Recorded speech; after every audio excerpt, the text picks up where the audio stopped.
Hello, welcome back to the reading of the poem of the Man God, written by Maria Valtorta, Volume 2. Chapter 240, Part 2, Jesus is the Powerful Lover, the Parable of the Lost Drachma.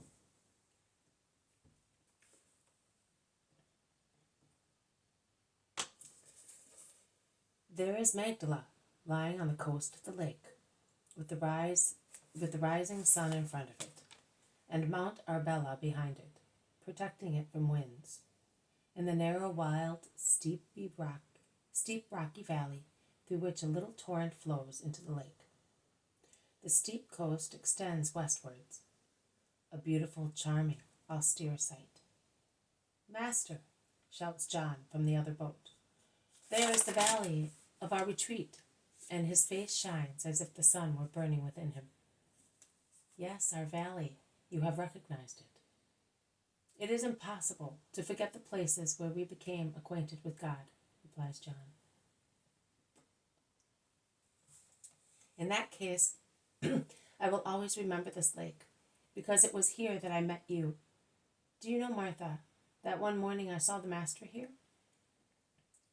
"Yes, and we nearly all went to the bottom, both you and we, woman. I can assure you that your oarsmen were not worth a farthing," says Peter, who is maneuvering to get ashore. "Neither the oarsmen nor those with them were worth anything, but it was the first time we met, and that is of great worth.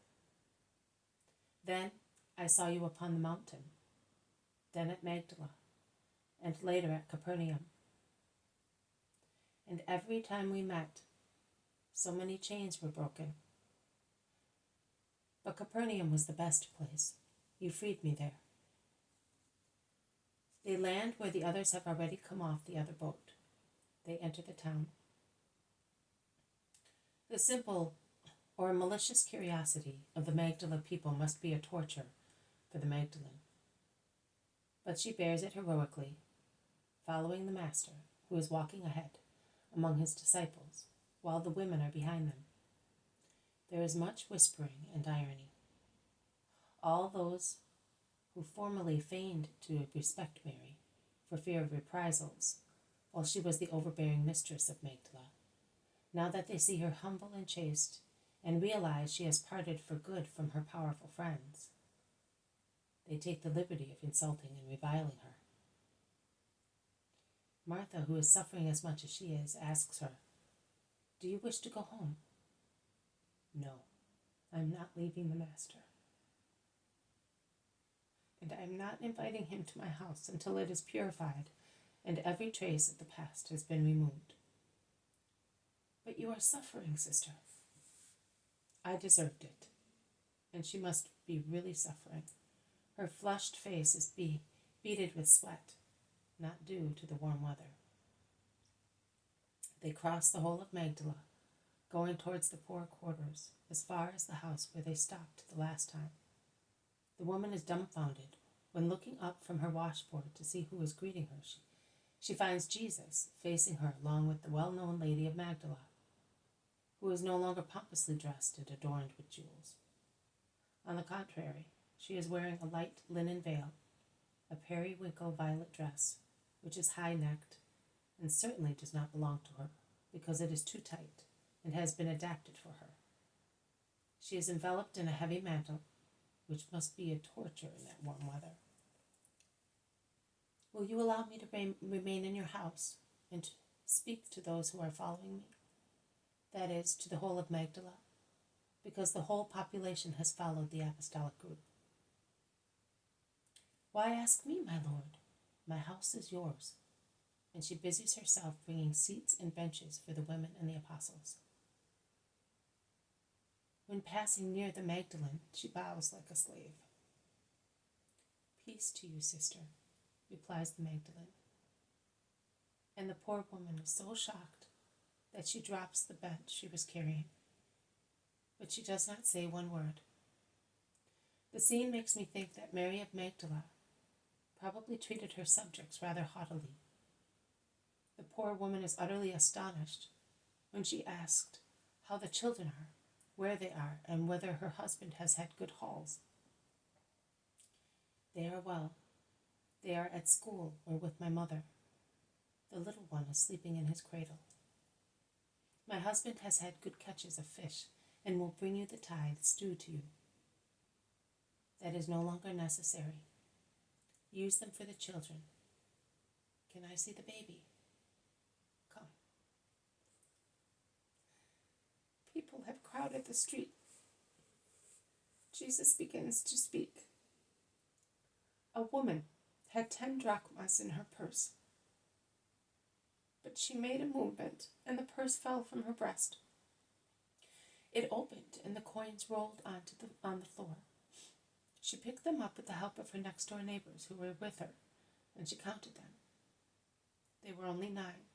The 10th could not be found. As it was almost evening and it was getting dark, the woman lit a lamp, placed it on the floor, and she began to sweep the floor with a broom to see whether it had rolled far from the spot where it had fallen. But the drachma could not be found.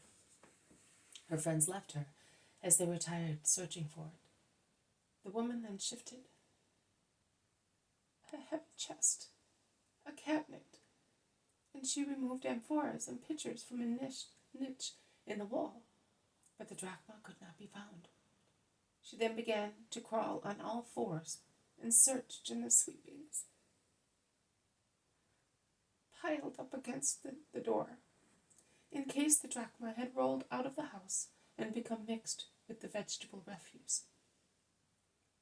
And at last, she found the drachma, which was soiled and almost buried under the sweepings. The jubilant woman picked it up, washed it, and dried it. It was now more beautiful than beforehand, and she showed it to her neighbors, whom she called again at the top of her voice, those who had gone away after helping her in the early search. And she said to them, "Here you are, see, you advised me not to bother any more, but I insisted and I found the lost drachma. Rejoice therefore with me because I have not suffered the loss of one of my treasures. Also your master and his apostles as well behave like the woman of the parable. He knows that a movement may cause a treasure to fall. Every soul is a treasure, and Satan, who hates God, provokes false movements to make poor souls fall. There are some who in falling stop near the purse, that is, they do not go too far from the law of God, who gathers them and protects them by means of his commandments. Some go farther away, that is, they go farther away from God and his law. Some finally roll as far as the sweepings, dirt and mud, and they would end up by burning in the eternal fire, as rubbish is burnt in suitable places. The master knows, and he looks untiringly for lost coins. He looks for them everywhere with love. They are his treasures, and he never tires, and he loathes nothing. He rummages, searches, shifts, sweeps, until he finds what he is looking for. And once he has found it, he washes the recovered souls with his forgiveness and calls all his friends, the whole paradise and all the good people of the earth, and he says to them, "Rejoice with me, because I have found what was lost, and it is now more beautiful than beforehand, because my forgiveness has made it new. I solemnly tell you, there is much rejoicing among the angels of God and the good people of the earth over a repentant sinner. And I solemnly tell you that there is nothing more beautiful than tears of repentance. I solemnly tell you that only demons cannot rejoice over such a conversion, which is a triumph of God. And I tell you that the way a man welcomes the conversion of a sinner is the measure of his own goodness and his union with God. Peace be with you."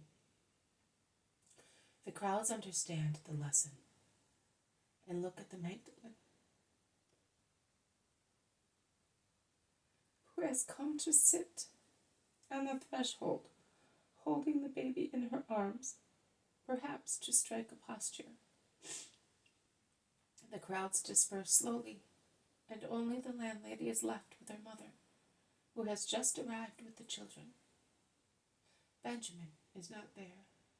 He is still at school. This has been a reading from the poem of the Man God, written by Maria Valtorta, Volume 2, Chapter 240, Part 2. Jesus is the powerful lover. The parable of the lost drachma. Thank you for listening. I will see you tomorrow. May God bless you, and may peace be with you.